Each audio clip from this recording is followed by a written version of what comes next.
E você precisa se responsabilizar, fazer a sua parte, para que o Espírito Santo faça dele em você.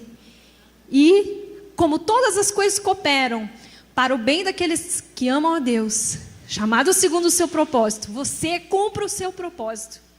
Eu creio que essa é uma palavra-chave para você romper no secreto e não bater mais na trave, não ser só um sonhador, cumprir o seu propósito. Amém? Quem quer isso? Eu quero. Amém, glória a Deus. Então, prepare sua caneta, prepare sua anotação para você meditar depois na sua casa. Abra comigo em Lucas 22:39. Lucas, Evangelho segundo Lucas. Versículo 22.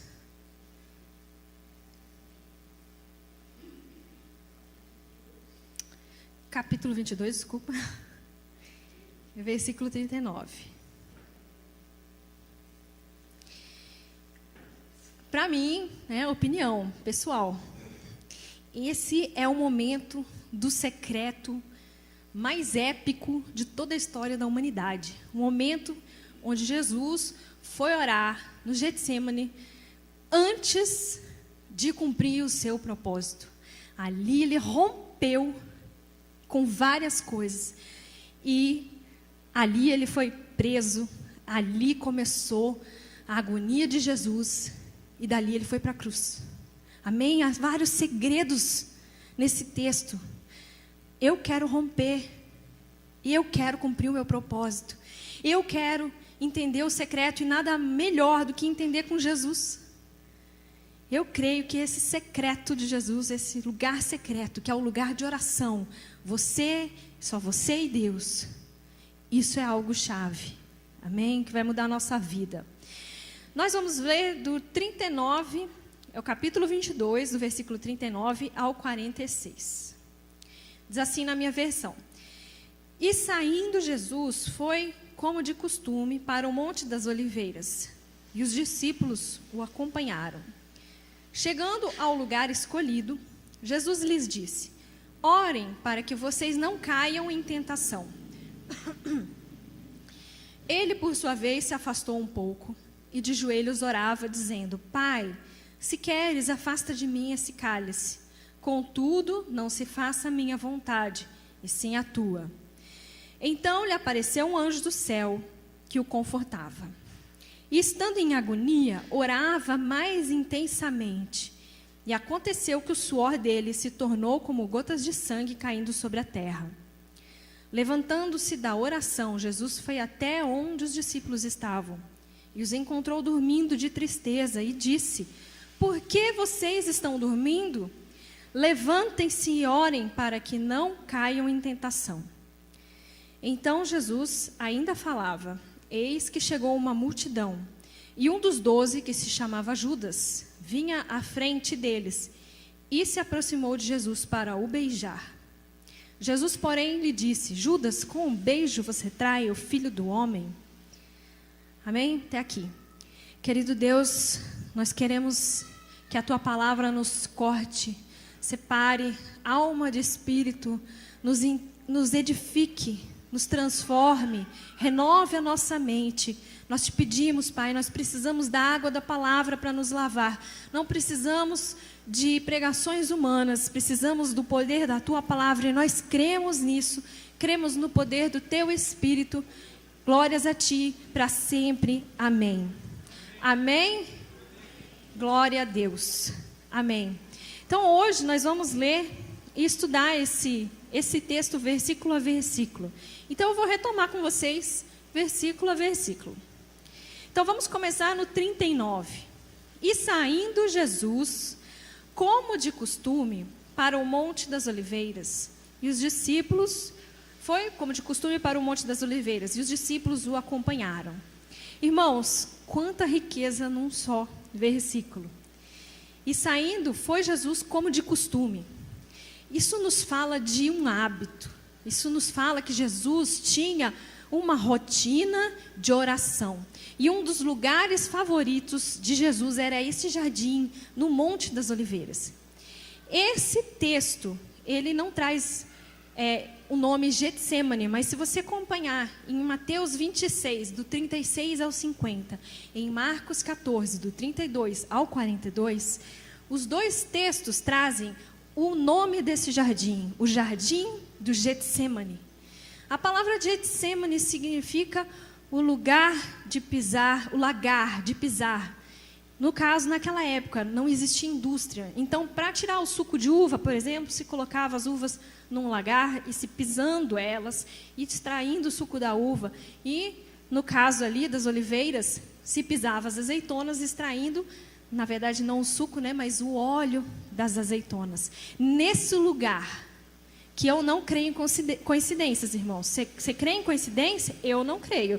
Eu creio no cumprimento profético de tudo que Jesus veio fazer. Nesse lugar, Jesus começou a ser esmagado, para que dele fluísse o óleo da unção necessário, porque a unção é um poder sobrenatural que nos capacita a fazer algo, a cumprir uma missão. Jesus começou ali a ser esmagado. Ele começou a romper ali em algo, no Getsemane, como de costume. Irmãos, Jesus tinha o hábito. Então, uma rotina, nós que somos mães, né, Dani? Eu não sei você, mas eu amo uma rotina. Quando eles entram numa rotina, dá uma paz. O bebê que tem uma rotina de sono, gente, que glória, né? A rotina, então, ela é uma bênção. O costume, o hábito, ele é uma bênção. Quando ele traz saúde, sono, quando ele traz paz no nosso lar, ter sempre um horário para refeição. E ele é uma desgraça quando ele faz a vida cair numa monotonia, no sentido de que, espiritualmente, se você virar um religioso, aquilo lá já passou de ser bênção. Só que Jesus nunca foi religioso, amém? Então, o hábito, ele fala sobre quem eu sou. Se eu tenho o hábito de fazer algo, de fazer um exercício físico, de ajudar os mais necessitados, de vir à igreja, ele fala sobre a minha disciplina naquela área, ele fala sobre quem eu sou naquela área. Se você tem o hábito o costume de trazer o dízimo à casa do Senhor, isso fala algo de você no mundo espiritual. Isso é um testemunho. A irmã Lilian pregou sobre Cornélio, e ali naquele texto que ela trouxe para a gente no acampamento, falou que as ofertas de Cornélio e as suas esmolas subiram ao Senhor como um memorial. Sabe o que é memorial? É uma placa em memória a Cornélio. Claro que não é desse jeito, mas imagina Deus lá no trono e um anjo assim, ó, uma placa. Cornélio trouxe uma oferta. Aí Deus fazendo outra coisa, de repente, mais um anjo, ó, mais uma esmola de Cornélio. Cornélio não podia ser esquecido pelo Senhor. Aquilo falava dele. Aquilo testemunhava dele. Então, quando você faz coisas naturais, parece uma rotina, mas dependendo do seu coração,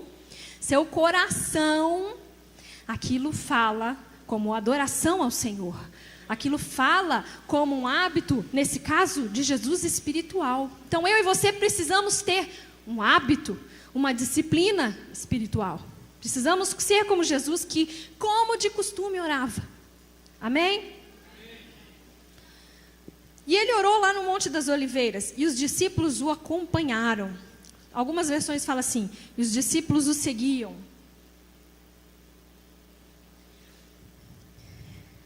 Queridos, pensa comigo, que coisa maravilhosa.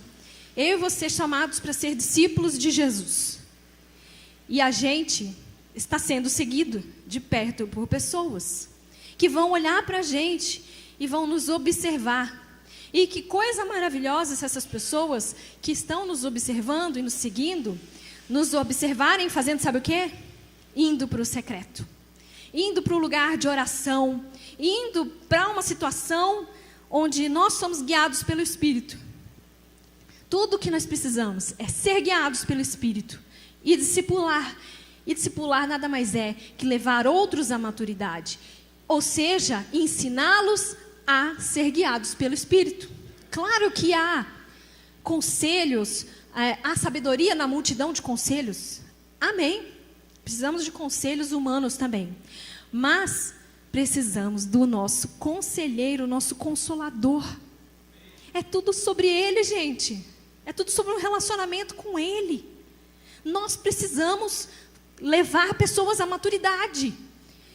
Lá em João 1,12 fala: a todos quantos o receberam, deu-lhes o poder de serem feitos filhos de Deus. E em Romanos 8,14 fala que todos que são guiados pelo Espírito de Deus são filhos de Deus. Só que as palavras são diferentes.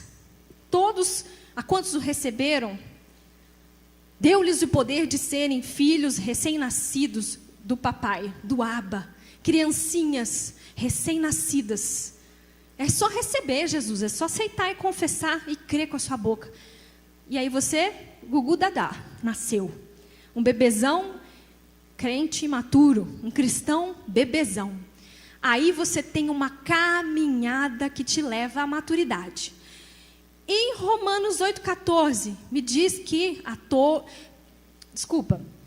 todos que são guiados pelo Espírito são filhos de Deus. Esse filhos de Deus é ruiós, filhos maduros, a cara do Pai, a semelhança do Pai. Tem um estudo muito legal do John Bevere sobre essa diferença aí. Depois, se vocês quiserem, uma pregação inteira sobre isso. Tem até livros inteiros sobre isso. Irmãos, isso é uma revelação. Então, se eu aceitei Jesus, eu nasci. E sou um bebezão recém-nascido. Mas eu preciso de uma caminhada. E o que me leva à maturidade? A ser um adulto espiritual. E no caminho eu piso um tomate, faço um monte de meleca, magoo um monte de irmão, faço um monte de bobeira. Toda criança faz, não faz?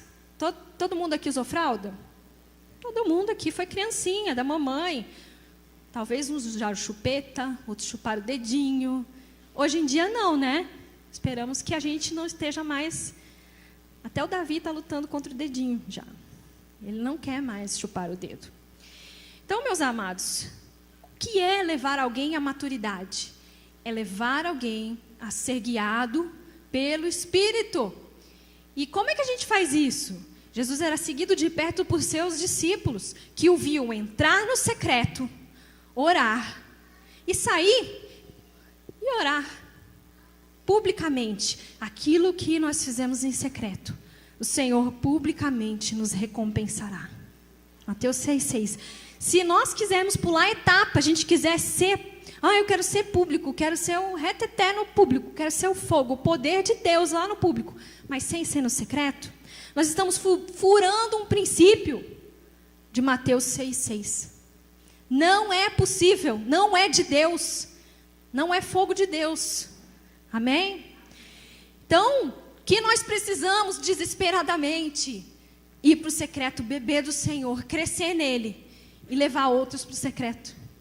E levar os nossos discípulos para o secreto. Para quando eles chegarem e nos perguntarem as coisas, a gente dizer assim: o que Deus falou com você? O que Deus já falou sobre essa promessa com você? E tal coisa, o que Deus tem falado com você? Amém? Então, os discípulos foram com Jesus. Entraram nesse lugar. E ao chegar ao lugar escolhido, Jesus lhes disse: orem para que não caiam em tentação. O que estava acontecendo, irmãos, é que Jesus seria preso naquele momento, logo após essa vigília com seus discípulos mais chegados. E a tentação estava ali, na porta deles. A tentação de negar Jesus, de fugir. E muitos deles debandaram. Pedro ainda acompanhou ali de perto. João foi o único que foi até a cruz. Então, muitos deles desanimaram. No tempo em que Jesus voltou, apareceu para eles, eles estavam pescando. Estava tudo borocochô. Será que Jesus era Jesus? Será que ele era o Messias? Uma tentação enorme de desistir, depois de 3 anos sendo discipulado pelo Rei dos Reis, Senhor dos Senhores. Então, se você já desanimou alguma vez na sua vida, bem-vindo ao time. Até os apóstolos já foram desanimados pelas circunstâncias. Até eles caíram em tentação. Mas é possível orar e pedir ao Senhor que não caiamos e a gente não caia em tentação. Então, orem para que vocês não caiam em tentação. Ele, por sua vez, se afastou um pouco e de joelhos orava. Então, Jesus chamou os seus mais amigos, foi orar com eles, fazer uma vigília com eles. E ali, ele se afastou um pouco deles. Ou seja, ele foi por uma solitude, ele e Deus. E quantos de vocês entendem que às vezes a gente está numa multidão, mas está só com o Senhor? Pode fazer de um lugar assim, ó, cheio de gente, um lugar secreto. Você entende isso? Você está no ônibus, o ônibus está lá balançando, você está numa sexta-feira voltando para casa, todo mundo cheiroso no ônibus, lotado, e você ali fecha os seus olhos e começa a falar com Deus, e aquele lugar pode se tornar o seu lugar secreto? Quantos entendem? Que não é só uma questão de não ter ninguém ao lado, mas é uma questão de fechar a porta. Fechar a porta tem muitos significados. Fecha a porta do seu quarto e que o teu pai que te vê em secreto vai falar com você. Fechar a porta é fechar, limitar o acesso de tudo que está ao seu redor, na sua mente, na sua alma, para que você possa, filtrando tudo, ouvir a voz de Deus. Então, gente, lá em casa é muito difícil. Tem o latido do cachorro, tem o grito da criança, e mães sabem que é um grito de criança. Não sei, gente, dispara uma adrenalina, pode ser o filho do vizinho, mas se tiver um timbre parecido, um agudo parecido, você fica, né, tem uma coisa inconsciente nossa, você fica, dá um alerta. Então, muitas vezes, quando tem muita gente em casa, eu literalmente enfio o dedo no ouvido para poder ouvir a voz de Deus, quando eu estou no meu lugar secreto. Se você tem um fone, amém. Se você consegue não ouvir nada, desligar de tudo, amém. Tem coisa que dá para desligar. Às vezes não tem ninguém em casa. Eu falo que o Espírito Santo paira sobre o aspirador de pó. Porque eu ligo aquele negócio, parece que Deus começa a falar. Porque parece que eu não consigo ouvir mais nada, só a voz de Deus. E daí começa Deus a falar comigo, eu falar com Deus. Coisa maravilhosa. O Mário, há controvérsias. Ele fala que o Espírito Santo paira sobre a louça, né? Então, assim, tem controvérsias, histórias ali, né? Desliga o WhatsApp. Desliga a internet. Desliga o áudio. Desliga, sai. Desliga a sua mente da morte da bezerra, da volume de roupa suja, do raio que deu e fez um trovão. Desliga. Então, Jesus procurou se afastar ali e fez aquele momento onde ele não estava completamente sozinho. Quando ele olhava para trás, a distância de um tiro de pedra, ele via seus amigos, mas ele estava só com o Pai. Ele estava na intimidade com o Pai. Glórias a isso, glórias a Jesus, glórias ao nosso Deus. Então ele se afastou um pouco e de joelhos orava. Irmãos, de joelhos. Até Jesus se ajoelhou. Pois é. Então assim, às vezes você tem problema no joelho, não tem problema, querido, mas seu coração está ajoelhado. Amém, aleluia. Se prostre, se renda completamente. Porque até o diabo sabia que se prostrar era tão importante que pediu a Jesus na tentação: se prostrado me adorares. Até o diabo queria que Jesus se prostrasse para ele. O significado no reino espiritual disso é tremendo, é maravilhoso. Você se render, inclusive com o seu corpo. Ai, mas Deus conhece meu coração. Conhece, amém. Mas que você possa, com todo o seu corpo, com todo o seu coração, com toda a sua inteligência, toda a sua alma, adorar ao Senhor. Amém? Então, dizendo, 42, Pai, se queres, afasta de mim este cálice, contudo, não se faça a minha vontade, sim a tua. Então ele começa, Pai. Numa sociedade judaica, onde se tinha temor e até mesmo medo de falar o nome de Deus, que até hoje o medo era tanto que se tirou as vogais, e a gente hoje em dia sabe que é Javé ou Jeová, mas é baseado nas consoantes que dão essas duas palavras. Numa sociedade judaica que falava de Deus, com tanta pompa, tanta referência, Jesus chega e fala, Abba, papai. Abba não era nem assim, pai, era paizinho, era papaizinho, sabe? Papito, era papai. Ai, mas eu estou desrespeitando. Querido, respeitar, não desrespeitar. Se eu sou filho, se eu tenho intimidade, se você não se sente à vontade de chamar de papai, amém. Mas Jesus escandalizou os fariseus, chamando Deus de pai. Isso nos ensina, nos leva de volta à paternidade. Que você possa entender a paternidade do Senhor, a paternidade de Deus, e falar, pai. Jesus chamou Deus de pai em todas as vezes em que ele falou e orou ao Pai. Só em uma que não, que foi na cruz, que ele falou Senhor. Amém? Pai, se queres, afasta de mim este cálice, contudo não se faça a minha vontade, sim a tua. Pai, eu sei o que vai acontecer, eu sei. Afasta de mim, se o Senhor quer, se é da tua vontade, afasta de mim esse cálice, afasta de mim isso que vai acontecer. Esse termo, eu vou beber desse cálice, eu vou me tornar participante disso. Mas seja feita a tua vontade, não a minha. Jesus sabia que na cruz ele seria afastado da presença do Pai, no momento em que todos os pecados estivessem sobre ele. Nós sabemos disso porque ele clamou, Senhor, por que me desamparaste? Por que o Senhor me deixou aqui sozinho, na cruz, naquele momento de agonia? Então foi o momento em que Deus virou o rosto de Jesus e ele nunca tinha se separado da presença do papai. Ele nunca tinha ficado longe do Pai. O medo dele era ficar longe do Pai. E ele orou isso. Mas ele orou, seja feita a tua vontade e não a minha. Aleluia. Então, 43. Lhe apareceu um anjo do céu que o confortava. Numa versão que a gente tem com a concordância bíblica, e talvez seja a sua versão, é possível ir para o original dessa palavra, confortar, na verdade é fortalecer, e na verdade pode nos dar uma ideia mais ampla do que talvez esse anjo foi fazer ali.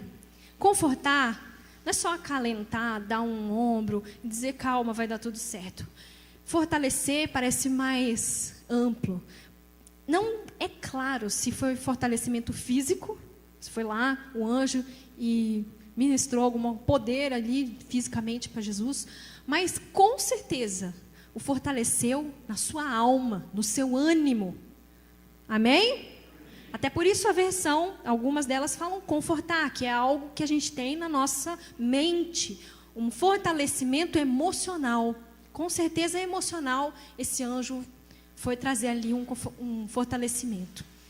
Como isso aconteceu, não há detalhes. Mas, irmãos, quantas vezes nós precisamos ser fortalecidos emocionalmente, estamos um bagaço, em frangalhos. E nós fazemos tudo, menos ir para o lugar secreto. Olha o que tem no lugar secreto. Tem anjos nos esperando para nos fortalecer, para nos confortar. Ai, estou me sentindo tão fraquinho, estou me sentindo estranho. Faz tudo, menos ir para o lugar secreto. E continua estranho. E aí continua esquisito. E daí, ai, não sei, acho que é o Mário, que hoje não me deu. Meu tanque de amor não está cheio. É tudo culpa do Mário. Aí começo a procurar uma razão que não tinha nada a ver. Às vezes era espiritual, às vezes era eu mesma que estava fraquinha e precisava de algo do céu, algo sobrenatural. Nem tudo é natural. Às vezes você está sentindo, você acha que é tudo alma ali. E nem tudo é sobrenatural também, né? Uma vez a gente tomou um remédio, o que foi lá, um Plasil, sei lá, e o Mário começou a ficar... Sabe aqueles efeitos colaterais de remédio? Dá uma agonia. Gente, não é espiritual, não é endemoniamento, não é uma premonição, ninguém vai morrer. Mas você já tomou um remédio desse? Gente, dá uma sensação. Um dia eu cheguei para o Mário, eu tinha tomado algum antialérgico desses que tem o descongestionante. E aí começou a me dar um ataque cardíaco. Eu falei, ai, Mário, ora por mim. Ai, misericórdia. Aí você alguma coisa espiritual, não é possível. Ai, precisa de intercessão. Aí eu me lembrei, cara, eu tomei um negócio ali, vamos ver a bula. Ai, eu tô taquicardia, uma angústia, uma ansiedade, que é efeito colateral. Então, nem tudo é espiritual, mas nem tudo é alma, nem tudo é emocional. Ai, eu tô tão ruim hoje, eu tô mal, eu tô péssima, acho que é TPM. Né? O marido já acha, ixi, é TPM. Né? Não é nem tudo, né? Às vezes pode ser alguma opressão de verdade. Não é? Precisando de uma oração, de alguma coisa. Como é que a gente vai descobrir e discernir? Vamos perguntar para o Espírito Santo, lugar secreto? Vamos discernir? Ele pode discernir, ele pode nos guiar. Senão a gente vai ficar tentando combater a coisa errada. Então, esse anjo o confortava. Estando em agonia, orava mais intensamente. Irmãos, quantos de nós em agonia largamos tudo, largamos a louça na pia e ficamos meio doido, desbaratinado. Às vezes não consegue fazer nada. Ai, o que está acontecendo? Não sei. Ou está agoniado com algum problema, não consegue pensar direito. O pastor me emprestou um livro esses tempos aí, nem um livro cristão né? Falou muito comigo, várias coisas. Ele viu que eu estava ansiosa com determinadas situações, me emprestou um livro lá dele. E uma das coisas que marcou no livro, várias coisas eu anotei, uma das mais legais, é um exemplo que ele dava assim, ó. Imagina que você é um cirurgião. E na hora da cirurgia, você está lá abrindo o paciente, ele está todo abertão na mesa. A secretária entra no centro cirúrgico e fala assim, é o seguinte, bateram no seu carro e o carro está lá no estacionamento todo estraçalhado. O que o cirurgião faz? Nada. Ele fala assim, sai daqui, não quero saber de você agora, não vou pensar nisso agora. É verdade ou não é? Ele não vai entrar em crise ali, meu carro, oh Jesus, larga o paciente, sai correndo. Agora não vou pensar nisso agora. Não. Ou seja, claro que esse é um caso extremo, mas muitas vezes nós podemos trazer essa técnica, vamos dizer assim, para a nossa vida. Vem uma preocupação na cabeça e a gente não deixar que aquilo perturbe a gente. A gente dizer para aquilo lá assim, agora não. Agora não. Sabe quando é que eu vou pegar aquilo, me agarrar naquele pepino e chorar e me descabelar? No lugar secreto. Então, marque hora para se descabelar, para se desesperar, se rasgar no lugar secreto. Não é? Você gosta de cantar, né? Eu me rasgo por inteiro. Mas daí você não se rasga. Faço tudo, mas vem novamente. Eu mergulho na mirra. Você gosta de cantar, você gosta dessa música. Quem não gosta, né? Quem pisou no Santo dos Santos, outro lugar, não sabe viver. Essa hora aí você está no chão babando. Mas você se rasga mesmo na presença de Deus? Abre o coração, rasga o verbo e fala, eu não consigo perdoar essa pessoa. Eu fico pensando nela o dia inteiro. Eu não consigo fazer isso aqui. Jesus me ajuda, eu não consigo ser espiritual nessa área. Eu não consigo olhar para o meu propósito e ter ânimo de enfrentar ele. Era isso que Jesus estava fazendo. Eu estou olhando para o meu propósito, para a cruz, e estou em agonia. Deus, me ajuda, socorro. E olha o que ele fala. Estando em agonia, orava mais intensamente. Ou seja, quanto mais ele se agoniava, mais ele orava, mais ele orava. Um dia eu ouvi um testemunho de um pastor que falava assim, quanto mais o diabo me persegue, vem me endemoniar, vem trazer coisas para encapetar minha vida, mais eu oro. E eu fiquei, olha que legal isso aí. O diabo, quanto mais você me perturbar, quanto mais coisa me acontecer, mais eu vou orar, você vai desistir da minha vida. Uma época que a gente ainda tinha telefone fixo, já foi, né? Já é Elvis, telefone fixo.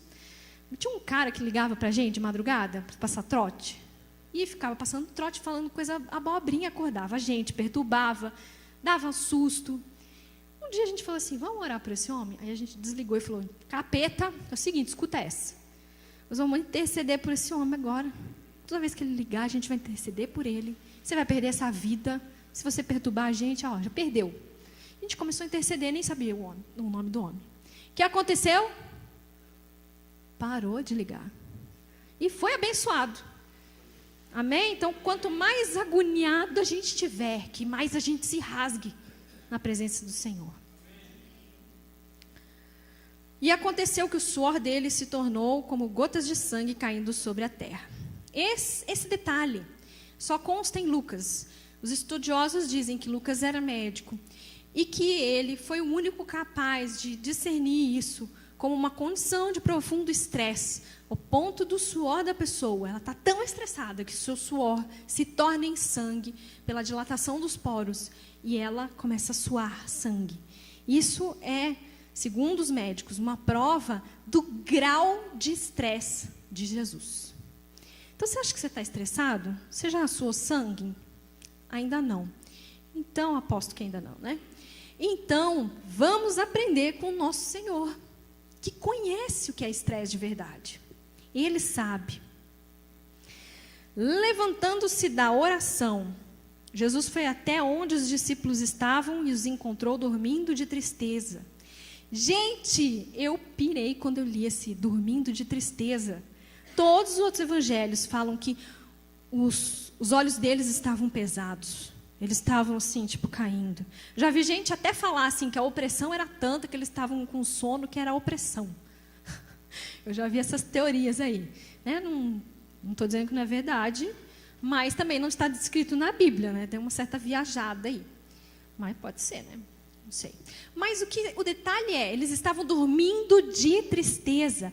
Então, olha só o contraste. Quanto mais Jesus se agoniava, mais ele orava. E quanto mais tristeza vinha sobre os discípulos, mais eles ficavam molenga e dormiam. E depois que aconteceu com eles, que não intercederam, não oraram, não vigiaram, caíram todos em tentação. Caíram todos em tentação. Você já teve uma tristeza tão grande que te deu vontade de dormir? Na psicologia, isso aí nos remete à depressão. Há momentos tão tristes da vida que te causam um profundo sono. Então, pode ser causa espiritual, depressão, pode ser física, hormonal, pode ser também emocional, independente. Eles ali estavam profundamente tristes. Isso me diz algo de emoção. Uma emoção, eu creio que tinha o espiritual também. Na época que a gente estava chegando em São Carlos e estava se estabilizando aqui, o Mário entrou em depressão, ficou chateadão, triste, deixar a família, ficou meio depressivo mesmo, de verdade.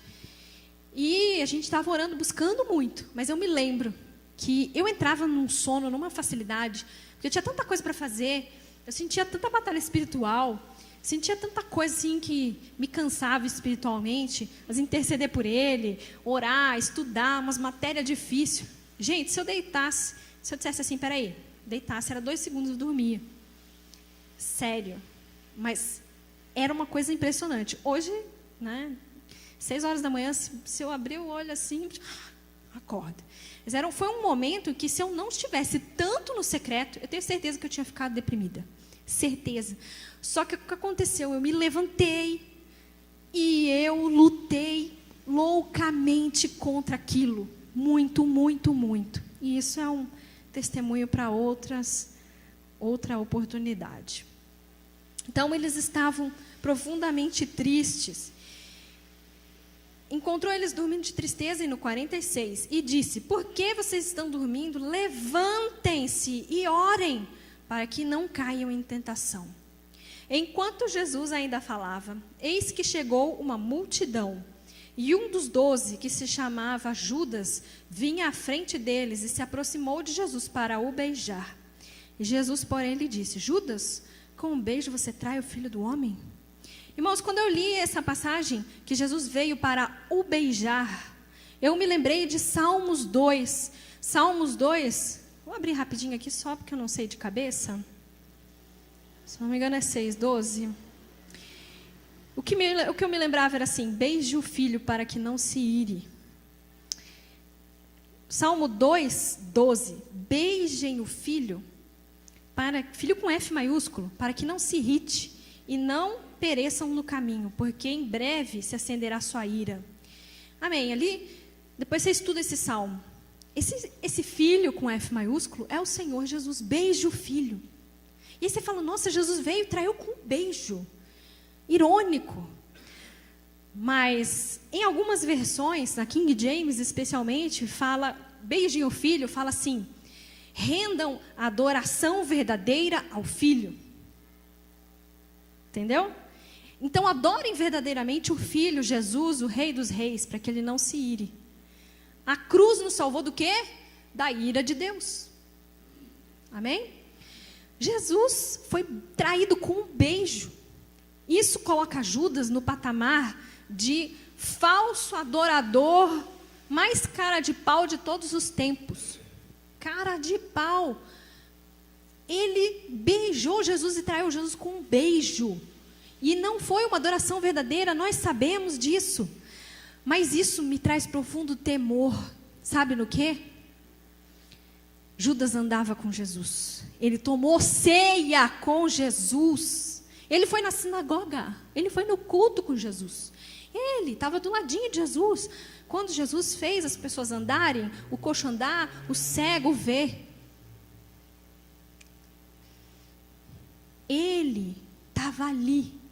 Quantos de nós, às vezes, estão nos lugares onde Jesus está? Na igreja, na vigília, na ceia. Só que tudo que a gente não tem é uma verdadeira revelação de Jesus como Filho, como Messias. Amém? Entendeu? Não se trata de só vir à igreja e ser um domingueiro, ter uma vidinha domingueira. Isso não garante nada para mim. A questão é um verdadeiro relacionamento, uma verdadeira adoração ao Filho. E Jesus é o verdadeiro Rei dos Reis. E Judas falhou em ter a revelação dessa identidade dele como Messias. Achou que Jesus era só mais uma oportunidade de roubar a bolsa. Ele era ladrão. E ele falhou na revelação, mas ele estava no lugar certo, com o coração errado. Ele é o estereótipo da falsa adoração, do beijo falso. O que faz de nós pessoas diferentes de Judas? Quando a gente não só procura os lugares onde tem multidão e Jesus, mas quando a gente procura o lugar secreto. A verdadeira intimidade. O próprio Jesus falou que naquele grande dia, ele falaria assim, as pessoas chegariam para ele e diriam: nós expulsamos demônios em teu nome, nós curamos em teu nome. E Jesus chega e fala assim: apartai-vos de mim, sai fora, vocês praticam a iniquidade. Iniquidade é o pecado escondido no coração. Eu nunca vos conheci. Essa palavra conheci, no original, ela é uma palavra que é a mesma palavra para conhecer intimamente como marido e mulher. Eu nunca tive intimidade com você. Você saiu em meu nome, orou, deu comida para o pobre, fez até milagre, mas eu não te conheço. Então nós precisamos conhecer Jesus. Não só cantar, eu quero conhecer Jesus, mas procurar conhecê-lo na palavra e conhecê-lo num relacionamento de vida de oração. Amém? Irmãos, Jesus foi moído ali, mas ele venceu. Ele venceu e ele se levantou daquele momento. Em Mateus, é o único texto que fala que Jesus olhou para Judas e falou assim: o que você quer? O que você veio fazer aqui, amigo? Ou seja, ele complementa, ele recepcionou Judas como amigo. Ele falou: e aí, amigo, beleza? Porque ele sabia que Judas estava lá e era necessário para que ele cumprisse o seu propósito. Então, Jesus se levantou dali com uma visão do cumprimento do propósito. Ele se levantou dali esmagado pelo peso do estresse.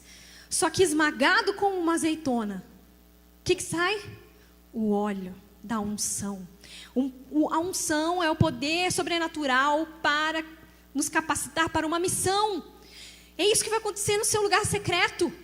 Você se deixar ser esmagado por Deus no lugar secreto, morrendo às suas vontades. Você vai se levantar desse lugar. Vai olhar para o seu traidor, vai dizer: vem cá, amigo. vai olhar para os seus algozes e vai colar a orelha deles. Vai se render como uma ovelha muda, que sequer gemeu e chorou e reclamou. Por quê? Porque ele sabia o seu propósito. Então, em vez de vir à igreja e reclamar das coisas, e reclamar da sua vida, e reclamar nunca se cumpre, nunca acontece, você que está no secreto, você se rende, se deixa esmagar, você se torna a própria unção, e você cumpre o seu propósito. Amém? Amém. Isaías 53:10 falou que Deus agradou o moê-lo. Efésios 5:2 fala que ele se entregou voluntariamente. Foi voluntário. O lugar secreto nos tira da situação de pessoas, criancinhas espirituais, bobinhas e reclamonas e dependentes dos outros, para nos levar à maturidade, nos fazer voluntários, para cumprir o nosso propósito, enfrentando a traição, enfrentando os algozes, enfrentando a cruz. Aquele que não tomar a sua cruz não pode ser o meu discípulo. E cruz é morte. Cruz não é nada além do que morte do meu eu, a morte do meu ego. Jesus rompeu no Getsemane. Filipenses 2:7 fala que ele se esvaziou de si mesmo. Quando ele foi esmagado, ele se esvaziou de si mesmo. Amém? Mas também fala em Colossenses 2:15 que foi na cruz que ele triunfou publicamente sobre principados e potestades. Lá no secreto, o Senhor estava com ele. O Senhor o recompensou publicamente. Parecia uma derrota, mas ele ressuscitou, triunfou. Glórias a Jesus. Aleluia. Glórias a Jesus. Aleluia. Aleluia. Eu gostaria de passar por um momento agora de você ouvir a voz de Deus, de você ouvir do Senhor algo. Então eu separei uma música, tem uma projeção, vai ter uma letra. Se você quiser ficar de olhos abertos e ouvir a letra, amém. Se você quiser fechar o olho, deixa Deus falar com você. Tudo que Deus quer é que você cumpra o seu propósito. Pode apagar tudo. Tudo que Deus quer é que você cumpra o seu chamado, o seu propósito, realize. Não seja só um sonhador. Pare de ser um crente que fica pensando nos seus fracassos. Para isso você precisa encarar o esmagar de Deus, as dores, as feridas, o quebrar do vaso de uma forma diferente, lá no lugar secreto. Pode apagar tudo.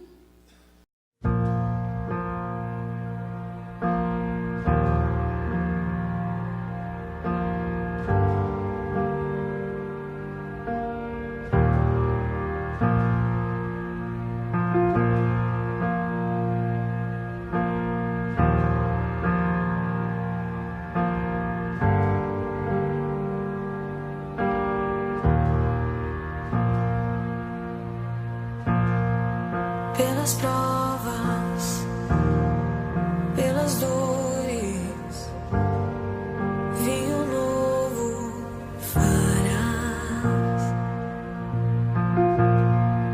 Eu me prostro e me rendo,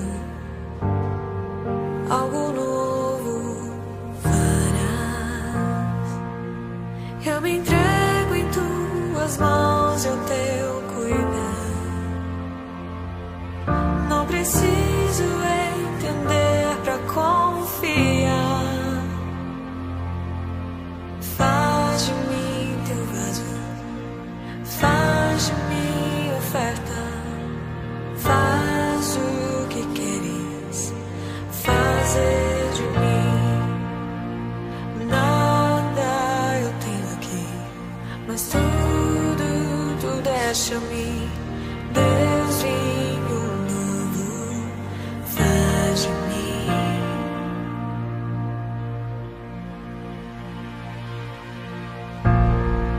Pelas provas, pelas dores, vinho novo farás. Eu me prostro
fazer de mim.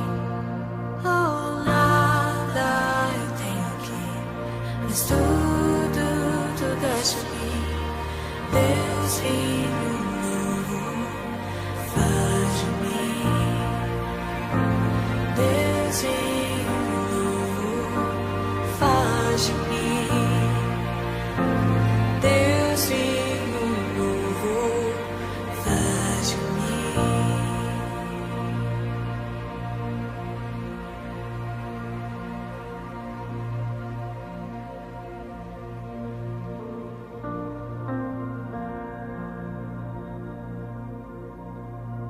Faz de mim teu vaso, faz de mim oferta, faz o que queres fazer de mim. Nada eu tenho aqui, mas tudo tu deste a mim.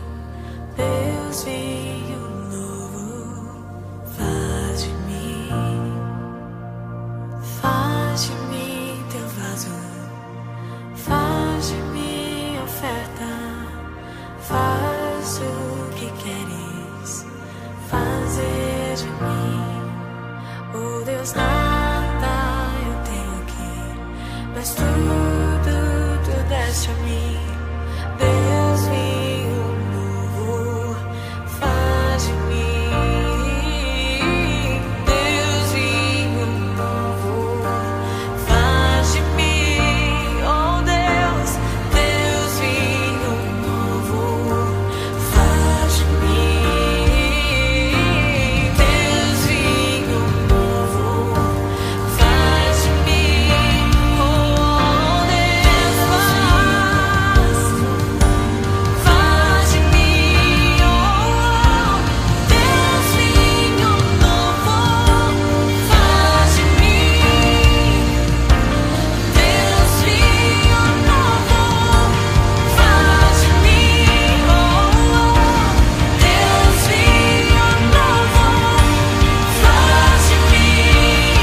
Onde há vinho novo, há novas forças, há esperança.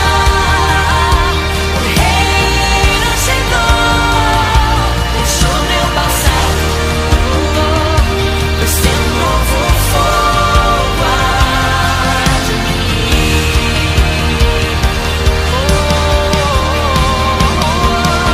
Onde há vinho novo, há novas forças, há esperança. O reino chegou, deixou meu passado, pois tem novo fogo arde em mim.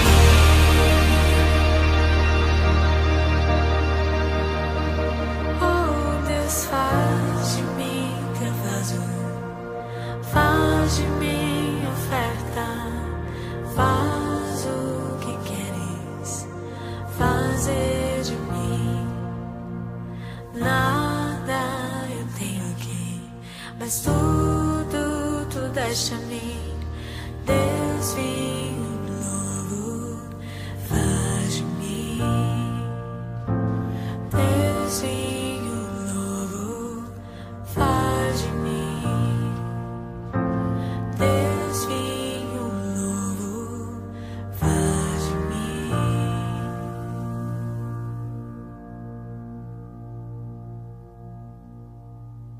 Abba, Pai, o Senhor nunca nos abandonou. Nos momentos mais estressantes, agoniantes, o Senhor quer nos atrair para esse lugar secreto. O Senhor quer fazer vinho novo. O Senhor não nos descartou, mesmo que a gente fracasse e caia em tentação. O Senhor não nos jogou fora.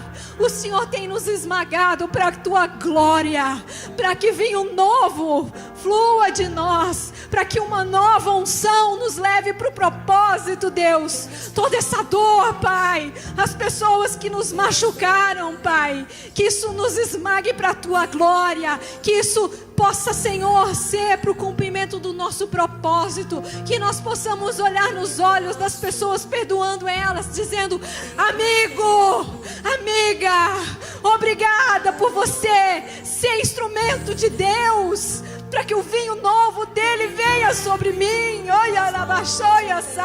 A cura do Senhor, a cura do Senhor vem sobre ti nessa noite. Você vai sair daqui diferente. Você vai sair daqui diferente. Hoje é o teu Getsemane. Hoje você está rompendo. Hoje você vai romper. Você vai sair daqui e vai realizar. Não vai mais esperar somente, mas vai colaborar com o Espírito Santo para o seu propósito. Você é filho, você é filha. Ele nunca te rejeitou, Ele nunca te abandonou. Aleluias, glórias a ti, Jesus. Aleluias.